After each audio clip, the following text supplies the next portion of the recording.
नमस्कार, VCN news के हिंदी समाचारों में आपका स्वागत है।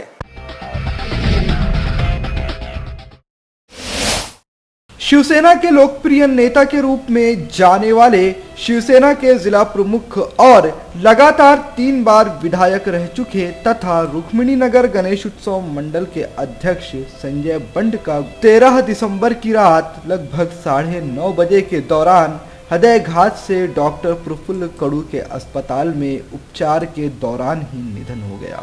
मृत्यु के समय उनकी उम्र 52 वर्ष थी।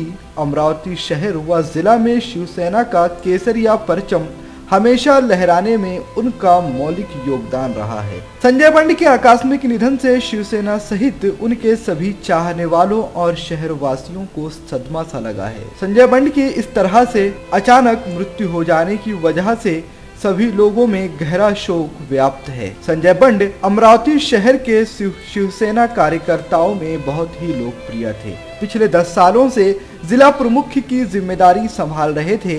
विधायक होने के पहले ही उन्होंने जिला प्रमुख की जिम्मेदारी संभाली थी। उत्तम संगठक, मिलनसार, यारों के यार, मददगार, कार्यकर्ताओं के लिए हर वक्त दौड़ने वाले सामान्य शिवसैनिक के रूप में उनका व्यक्तित्व रहा है। शिवसेना प्रमुख बाला साहेब ठाकरे और उद्धव ठाकरे से उनके विशेष संबंध रहे हैं। बाला साहेब ठाकरे जब भी अमरावती आते थे तो उनको भोजन का टिफिन दिवंगत नेता संजीव बंड के घर से ही जाया करता था। संजय बंड कार्यकर्ताओं के खास चहीते थे। संजय बंड का नाम सुनते ही उनके आसपास हमेशा समर्थक और कार्यकर्ता जमावड़ा लगाए रहते थे। 13 दिसंबर की दोपहर शासकीय विश्राम गृह में कुछ शिव सैनिकों के साथ वर्तमान राजकीय स्थिति पर उन्होंने संवाद भी साधा। उसके बाद शाम को अपने श्री विकास कॉलोनी निवास पर वह समर्थकों के साथ बतिया रहे थे। रात 9 बजे के दौरान अचानक छाती में दर्द होने लगा और इसके बाद अस्पताल पहुंचते ही कुछ देर के बाद उनकी मृत्यु हो गई। लेकिन जिस वक्त वह 13 दिसंबर को शिवसेना कार्यकर्ताओं के साथ अपने अंतिम पल साझा कर रहे थे, उस वक्त ना ही उन्हें और ना ही उनके आसपास मौजूद शिव सैनिकों को यह पता होगा कि वह अपने अतिशय लोकप्रिय नेता के साथ जिंदगी के अंतिम पल गुजार रहे हैं। 13 दिसंबर की रात 9:30 बजे यह दुखद घटना अचानक से आई कि शिवसैनिकों के वह शहर वासियों के लोकप्रिय नेता संजय बंड अब इस दुनिया में नहीं रहे। उनका निधन हो चुका है। 14 दिसंबर की सुबह से ही उनके घर पर अमरावती शहर के दिग्गज राजनेताओं का आना जाना लगा हुआ है। कई नेता पहुंच चुके हैं जो उन्हें श्रद्धांजलि दे रहे हैं और कई नेताओं के आने की बात भी कही जा रही है। वहां पर मौजूद शिवसेना कार्यकर्ता और उनके चाहने वालों की आंखें साफ तौर पर नम देखी जा रही हैं, क्योंकि उनकी इस आकस्मिक मृत्यु से पार्टी कार्यकर्ता और उनके चाहने वालों को गहरा धक्का लगा है। संजय बंड हमेशा अपने कार्यकर्ताओं के लिए तत्पर रहते थे। वह कार्यकर्ताओं को हमेशा खुश रखने का प्रयास करते थे। शायद यही वजह है कि जब से उनके निधन की खबर सामने आई है, उनका हर एक चाहने वाला नम आंखों से उन्हें श्रद्धांजलि अर्पित कर रहा है। पालक मंत्री प्रवीण पोटे, अमरावती जिला के सांसद आनंद राव अड़सुल, भारतीय जनता पार्टी के जिला अध्यक्ष दिनेश सूर्यवंशी, पार्षद दिनेश बूब, पूर्व महापौर प्रवीण हरमकर, महापौर संजय नरौने, पुलिस आयुक्त, हर कोई एक समर्पित कार्यकर्ता को श्रद्धांजलि देने के लिए उनके निवास पर पहुंचा हुआ नजर आया। लोग उनके अंतिम दर्शन के लिए वहां पर जमा हो रहे हैं। कार्यकर्ताओं की बढ़ती भीड़ को देखते हुए पुलिस ने भी सुरक्षा के पुख्ता इंतजाम कर दिए हैं। विद्यार्थी सेना से लेकर विधायक तक का सफर और फिर उसके बाद वापस शिवसेना जिला प्रमुख का सफर। लोक नेता संजय बंड का सियासी सफर काफी संघर्षपूर्ण रहा, लेकिन 13 दिसंबर की रात के साथ ही उनके सफर पर विराम लग गया। अब वो जन नेता अमरावती शहर और अमरावती वासियों को छोड़ काफी दूर जा चुके हैं। VCN न्यूज और VCN न्यूज परिवार की ओर से जन नेता संजू बंड को भावपूर्ण श्रद्धांजलि। आने वाले दिनों में हर एक मोर्चे पर पार्टी कार्यकर्ताओं को और शहर वासियों को हर मोड़ पर तुम बहुत याद आओगे संजू बंड। उनके निधन की खबर अमरावती शहर सहित समूचे जिले में फैलती चली गई। शुक्रवार की दोपहर करीबन 3 बजे के करीब श्रीवास कॉलोनी स्थित निवास से बेहद शोक विहीन वातावरण के बीच पूर्व विधायक संजय बंड की अंतिम यात्रा निकाली गई।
दौरान शोकाकुल कार्यकर्ताओं द्वारा संजय बंड अमर रहे जैसे नारों से पूरे परिसर को गुंजयमान कर दिया गया था।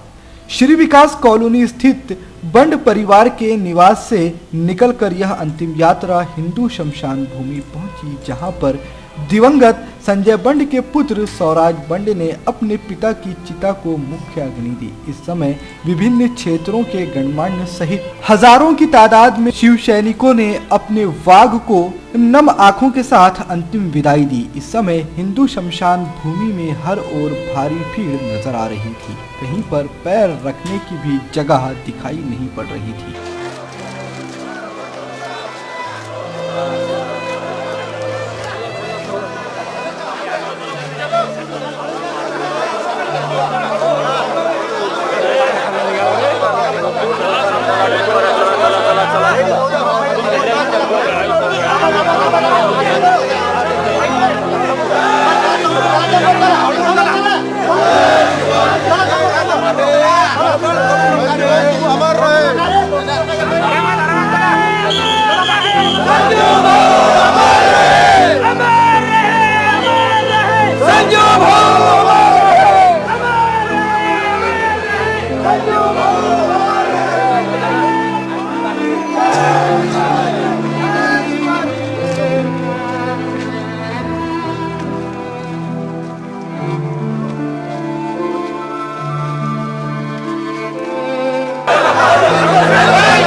यहाँ पर आप सभी को बताते चलें कि पूर्व विधायक संजय बंड अमरावती जिला के कद्दावर शिवसैनिकों में से एक थे और अमरावती शहर सहित जिले में शिवसेना को स्थापित करने का श्रेय भी उन्हें दिया जाता है। विगत लंबे समय से विधायक नहीं रहने के बावजूद वह हमेशा कार्यकर्ताओं की भीड़ से घिरे रहते थे और 13 दिसंबर को ही वह अपने कुछ साथियों के साथ किसी मसले को लेकर सर्किट हाउस पर एक चर्चा में शामिल हुए और शाम को अपने घर पहुंचे। इस समय उन्हें सीने में दर्द की शिकायत महसूस हुई और उन्होंने यह बात अपनी पत्नी को बताई। संभव संजय बंड को संभावित हृदयघात के झटके का पूर्व अनुमान हो गया था, जिसके चलते कोई भी वाहन निकालने के लिए समय जाया करने की बजाय वह घर के पास ही स्थित डॉक्टर प्रफुल्ल कड़ू के हॉस्पिटल की ओर अपनी पत्नी के साथ पैदल ही चल पड़े, जहां से दुर्भाग्यवश उनकी जीवित वापसी नहीं हो सकी। इस घटना के मद्देनजर कहा जा सकता है कि जिंदगी को अपने बेधड़क अंदाज के साथ जीने वाले संजय बंड ने अपनी अंतिम घड़ी में भी अपने इस अंदाज को नहीं छोड़ा और उस घड़ी की ओर खुद ही पैदल चलते हुए बेधड़क अंदाज में आगे बढ़े। पूर्व विधायक संजय बंड के निधन की खबर देखते ही देखते समूचे शहर में हवा की मानिंद फैलती चली गई तथा व्हाट्सएप पर शिवसेना के पदाधिकारी व कार्यकर्ताओं द्वारा बनाए गए ग्रुप्स पर यह खबर बड़ी तेजी के साथ वायरल होनी शुरू हुई।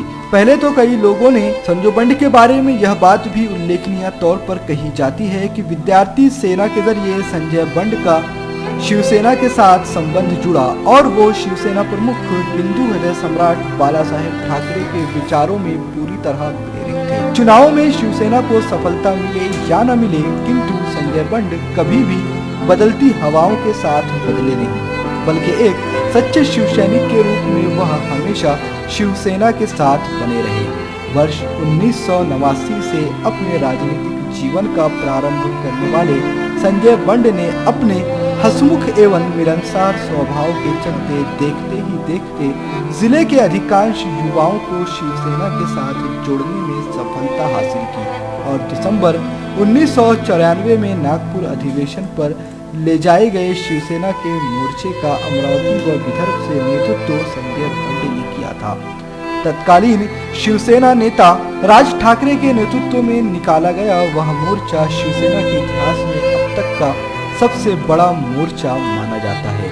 संजय बंड द्वारा पार्टी के प्रति समर्पित भाव से की गई सेवा के चलते उनका पार्टी मुख्यालय सहित मातोश्री पर भी काफी सम्मान किया जाता था और उन्हें बाला साहेब ठाकरे सहित शिवसेना के पार्टी प्रमुख उद्धव ठाकरे का भी बेहद करीबी समझा जाता था। वर्ष 1995 के चुनाव के समय खुद बाला साहेब ठाकरे अमरावती दौरे के समय संजय बंड के निवास पर गए थे। वर्ष 2004 के बाद देश सहित राज्य में शिवसेना के लिए उत्पन्न विपरीत हालात तथा जिले में शिवसेना के भीतर ही बदलते हालात एवं स्थानीय सेना नेताओं द्वारा उनके योगदान की अनदेखी कर किए गए सौतेले व्यवहार के बावजूद संजय बंड कभी अपनी निष्ठा से डिगे नहीं। मौजूदा समय में दल बदलू राजनीति के दौर के बीच भी संजय बंड तमाम विपरीत हालातों एवं संघर्ष समय के बीच भी अपने तत्वों के साथ बने रहे। अमरावती जिला में शिव सैनिकों के वाक कहे जाने वाले संजय बंड वर्ष 1994 में शिवसेना के जिला प्रमुख बने थे और इसके बाद उन्होंने संगठनात्मक रूप से शिवसेना को अमरावती जिले में बेहद मजबूत कर दिया, जिसके चलते जिले में चहु और शिवसेना का दबदबा बन गया। उनके द्वारा की गई सेवाओं को ध्यान में रखते हुए पार्टी ने उन्हें वर्ष 1995 में वडगांव निर्वाचन क्षेत्र से उम्मीदवार बनाया। बंड ने भी पार्टी की उम्मीदों पर खरा उतरते हुए कांग्रेस के तत्कालीन स्वास्थ्य मंत्री अनिल वरहाड़े को पराजित कर दिया। वर्ष 1995 में विधायक बनने के बाद संजय बंड ने फिर पीछे पलटकर नहीं देखा तथा वर्ष 1999 और वर्ष 2004 के विधानसभा चुनाव में भी वो विधायक चुने गए। पूर्व विधायक संजय बंड का इस तरीके से आकस्मिक तौर पर इस दुनिया को छोड़कर चले जाना उनके चाहने वालों के लिए किसी अतिशय आघात से कम नहीं। हर एक शिवसेना कार्यकर्ता व संजय बंड का जानने वाला आज भारी मन से यही कह रहा है कि तुम चले तो गए लेकिन बहुत याद आओगे संजय बंड। श्रद्धा फैमिली शॉपिंग में जाएंगे हम सभी, साड़ियों की नई डिजाइन देखो यहीं से लाएंगे। श्रद्धा फैमिली शॉपिंग में जाएंगे हम सभी, लेडीज जेंट्स बच्चों की हर फैशन लाएंगे सभी। फैशन के सफर में आप भी आगे ही आगे बढ़ते चलिए, क्योंकि बिजीलैंड का सबसे बड़ा आलीशान भव्य showroom Shraddha family shopping and mall, Busyland complex, Nandgaon Peth, Amravati.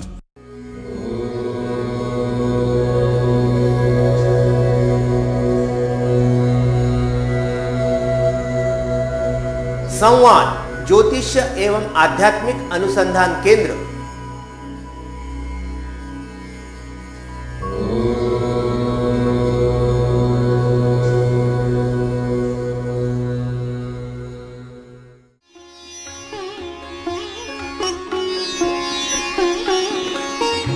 समृद्ध जन्म कुंडली के अनुसार करें, अपने व्यक्तित्व का निर्माण, अपने बच्चों की परवरिश करें, उनकी जन्म कुंडली एवं ज्योतिष परामर्श के अनुसार विस्तृत फलादेश के साथ जन्म कुंडली का नया स्वरूप, ग्रहों की शांति के विभिन्न उपाय, संवाद ज्योतिष एवं आध्यात्मिक अनुसंधान केंद्र, अंबादेवी मार्केट, अंबादेवी, अमरावती।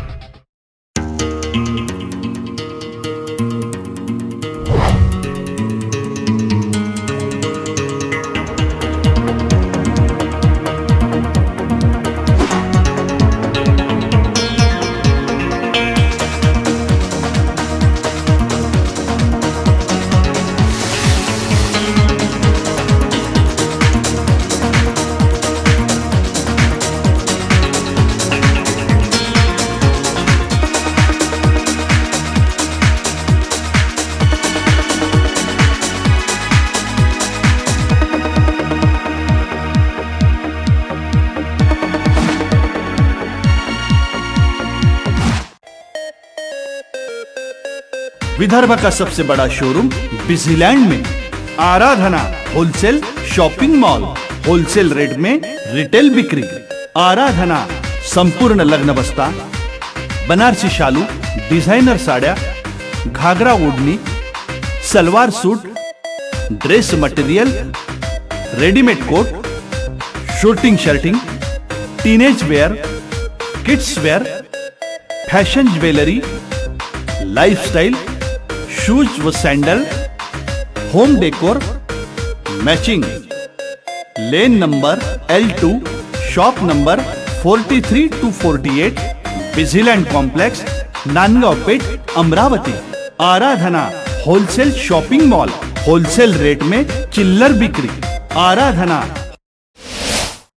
यशोदानगर गली नंबर 1 में रिलायंस जियो के टावर का निर्माण कार्य चालू है। इसके पहले भी वहां की महिलाओं ने अमरावती महानगर पालिका पहुंचकर मनपा आयुक्त से टावर का काम तत्काल रुकवाने की मांग की थी। इसके बाद अब वह महिलाएं 14 दिसंबर को अमरावती जिला के जिला अधिकारी के कार्यालय पर पहुंची और जिला अधिकारी के कार्यालय पर पहुंचकर उन्होंने एक ज्ञापन देकर परिसर में रिलायंस जियो का टावर नहीं लगाने की मांग की है। उन्होंने कहा है कि रिलायंस जियो के टावर का निर्माण कार्य तुरंत रोका जाए। इसके साथ साथ उन महिलाओं ने कई आरोप भी रिलायंस जियो के टावर के निर्माण कार्य पर लगाए हैं। महिलाओं का कहना है कि रिलायंस जियो के टावर का जो निर्माण कार्य चल रहा है वो अनअधिकृत है, उसके लिए किसी प्रकार की कोई एनओसी नहीं ली गई है। जब परिसर के रहवासी ही उस टावर का विरोध कर रहे हैं तो फिर टावर का निर्माण कार्य कैसे हो सकता है। और एक महिला ने VCN न्यूज से बात करते हुए कहा कि उस टावर की वजह से लोगों के स्वास्थ्य पर भी नकारात्मक असर पड़ेंगे। टावर से होने वाला रेडिएशन लोगों के स्वास्थ्य के लिए हानिकारक होगा। परिसर में ना तो टावर की आवश्यकता है और ना ही कोई जरूरत। फिर लोगों के विरोध के बावजूद रिलायंस जियो के टावर का कार्य क्यों हो रहा है, इसको लेकर प्रशासन को सूझ लेनी चाहिए और उस टावर का निर्माण कार्य जल्द से जल्द रोका जाना चाहिए और उसकी मान्यता को भी रद्द किया जाना चाहिए। ऐसी मांग परिसर की महिलाएं कर रही है। जिला अधिकारी को ज्ञापन सौंपते वक्त सिर्फ महिलाएं नहीं बल्कि उनके साथ कुछ छोटे छोटे बच्चों ने भी सहभाग लिया था। यशोदानगर नंबर 1 आणि गल्ली नंबर 1 इथे रिलायन्स जिओ कंपनीचं टावर बनत आहे आणि हे टावर अनधिकृत आहे ना। इथे लोकांची परमिशन घेण्यात आली आहे ना कुणाला माहिती आहे। डायरेक्ट ज्या वेळेला ते सुरू झालं त्यावेळेला आम्ही त्या लोकांशी बोललो पण तरीही त्यांची ऐकून घेण्याची काहीही तयारी नाही आहे। आणि या टॉवर मधून निघणाऱ्या रेडिएशन्समुळे लहान मुलांना अतिशय धोका संभवतो आणि हा धोका आरोग्याला हानिकारक आहे। म्हणून हे टॉवर तिथे होऊ नये अशी आम्हा नागरिकांची मागणी आहे। अमरावती महानगर पालिका में स्वच्छ भारत अभियान योजना का ढिंढोरा पीटा जा रहा है। हर जगह दीवारों पर पेंटिंगों के जरिए यह बताया जा रहा है कि अपने शहर अपने इलाके को स्वच्छ रखा जाए, लेकिन उस वक्त क्या कहिएगा जब इसी स्वच्छता के नाम पे भली भांति चपत शासन और प्रशासन को लगाई जाए। जी हाँ, अमरावती शहर में कई ऐसे गिरोह सक्रिय हैं जो कि स्वच्छ भारत अभियान की योजना के तहत सरकार द्वारा मिलने वाले पैसों में सेंधमारी कर रहे हैं।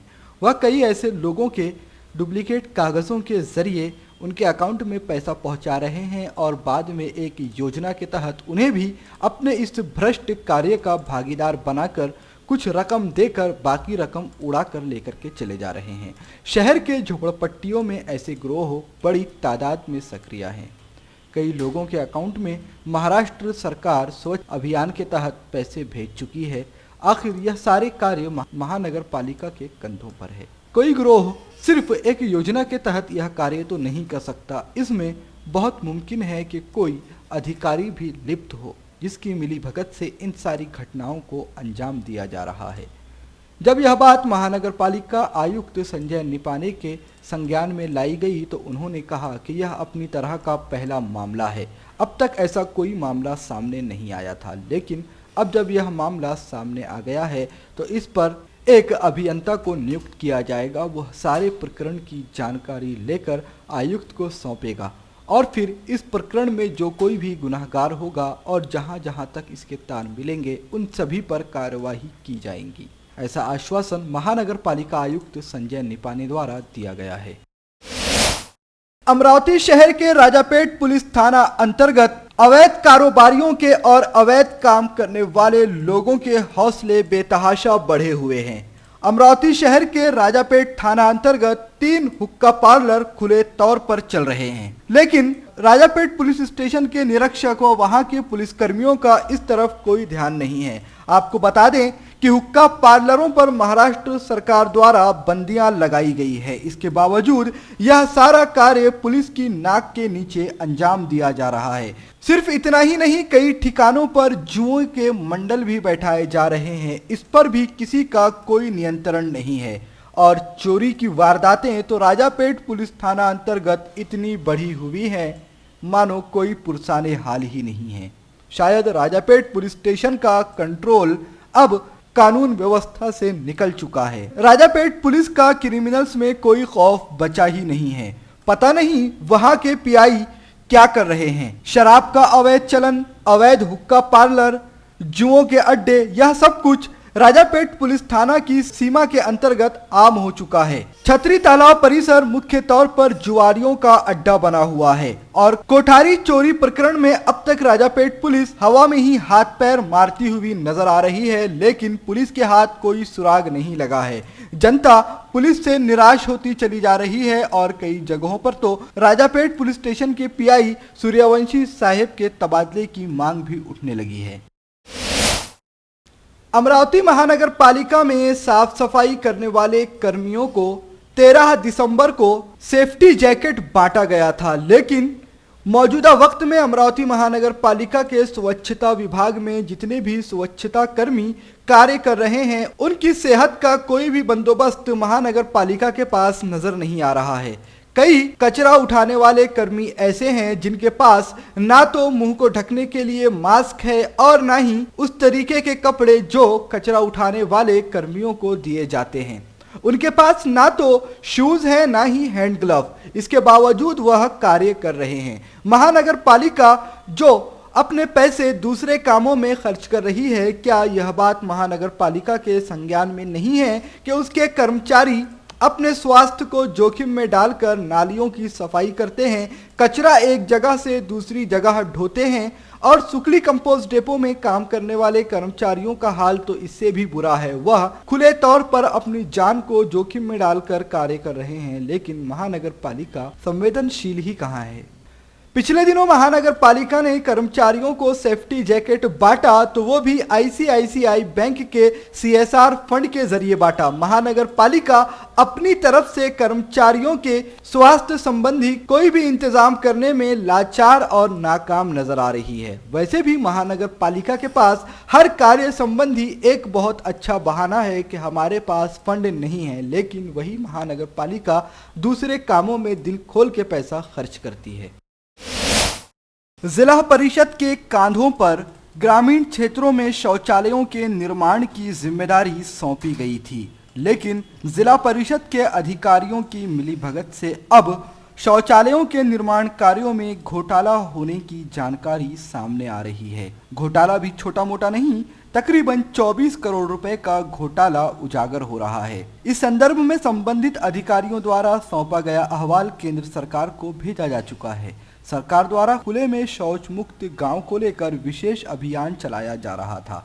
यह अभियान तो पूरी तरह से साकार नहीं हो पाया, किंतु ठेकेदारों और अधिकारियों की मिलीभगत से एक घोटाला जरूर साकार हो चुका है। अमरावती जिला के ग्रामीण क्षेत्रों में तकरीबन 26,000 शौचालयों का निर्माण किया जाना था, लेकिन इस संदर्भ में 12,930 शौचालय अब तक नहीं बन पाने से तकरीबन 24 करोड़ का घोटाला हो चुका है। विशेष समिति द्वारा दिया गया अहवाल केंद्र सरकार को भेजा जा चुका है, जिसका एक पत्र मुंबई मंत्रालय भी भेजा गया है। जब वरिष्ठ स्तर से जांच के आदेश प्राप्त होंगे तभी इसकी जांच की जाएगी। लेकिन सवाल यह उठता है कि आखिर जनता जिन नुमाइंदों को चुन करके भेजती है, उनकी मौजूदगी में आखिर यह सब कुछ कैसे हो जाता है। जनता के टैक्स पेयर के पैसों पर ही जनता को इतना बड़ा चूना लग जाता है और हर कोई हाथ पे हाथ धरा बैठा रहता है। आखिर यह सब कुछ कब तक चलता रहेगा? सरकारें कब तक मौन बैठी रहेंगी और कब तक जनता के पैसों पर इस तरीके के भ्रष्टाचार के खेल अंजाम दिए जाते रहेंगे? महाराष्ट्र के मुख्यमंत्री देवेंद्र फडणवीस ने राम मंदिर को लेकर एक बार फिर से बयान दिया है। देवेंद्र फडणवीस ने कहा है कि राम मंदिर की लड़ाई केवल 7 वर्षों की नहीं है, यह 700 वर्ष से जारी है। किसी को इसमें ध्रुवीकरण या राजनीति को बीच में नहीं लाना चाहिए। राम मंदिर की अगर चर्चा होने वाली होगी तो हम उसमें शांत नहीं बैठेंगे।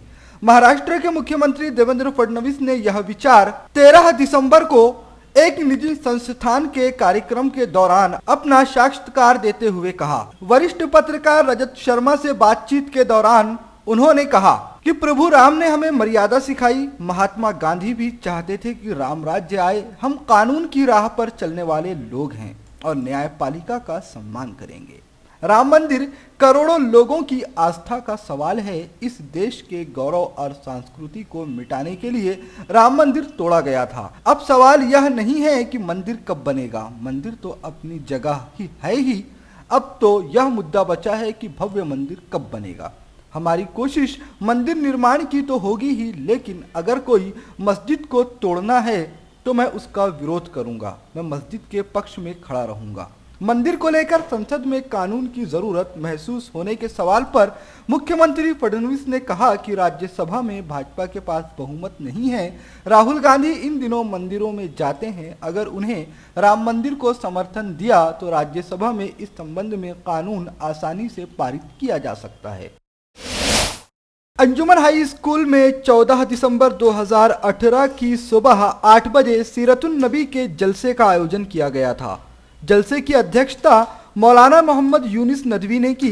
सदर मुदर्रिस जामिया अरबिया मुफीदुल इस्लाम खामगांव ने इस अवसर पर मदरसे बहुल उलूम बालापुर के मुफ्ती मोहम्मद हनीफ कासमी, मुफ्ती मोहम्मद असद प्रमुख अतिथि के रूप में उपस्थित थे।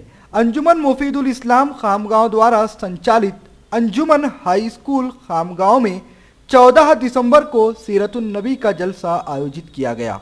संस्था के अध्यक्ष डॉक्टर वकारुल हक खान, एहफाजुल हक खान, प्राचार्य सैयद मुनीर, उप प्राचार्य असगर अली, पर्यवेक्षक मोहम्मद इदरीस प्रमुखता से उपस्थित थे। प्रमुख अतिथि मुफ्ती मोहम्मद हनीफ ने अपने व्याख्यान में कहा कि हमारे नबी सल्लल्लाहु अलैहि वसल्लम की जिंदगी हमारे लिए जिंदगी जीने का एक बेहतरीन नमूना है। कोई व्यक्ति अपनी जिंदगी में उस वक्त ही कामयाब हो सकता है जब वह नबी पाक सल्लल्लाहु अलैहि वसल्लम के जीवन चरित्र को अपनी जिंदगी में लाए। इस तरह उन्होंने बताया कि नबी पाक सल्लल्लाहु अलैहि वसल्लम पूरी इंसानियत के लिए पैगंबर बनकर इस दुनिया में आए हैं। इस जलसे में मोहम्मद अयान, मोहम्मद सैफ, शेख जफर, मोहम्मद आरिफ, सैयद दानियाल, जावेद शाह, मोहम्मद खुर्रम, मोहम्मद अब्दुल्लाह, शेख अब्दुल रज़ाक, हुसैन खान, सैयद अजीज, शोएब खान, शेख अबू सुफियान, मोहम्मद अयानुर रहमान, मोहम्मद अबू जर, उमैर रब्बानी, मोहम्मद शोएब, मोहम्मद अफ़ान,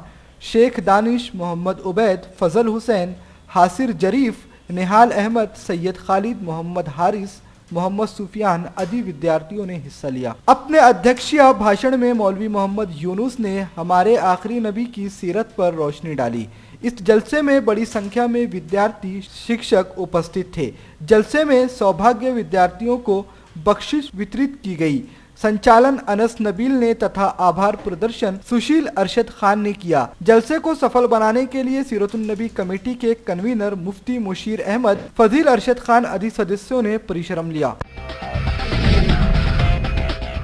समाचारों में अब वक्त हो चला है आपसे विदा लेने का। विदर्भ से जुड़ी तमाम जानकारी जानने के लिए देखते रहिए विदर्भ का सर्वश्रेष्ठ न्यूज चैनल VCN न्यूज। नमस्कार।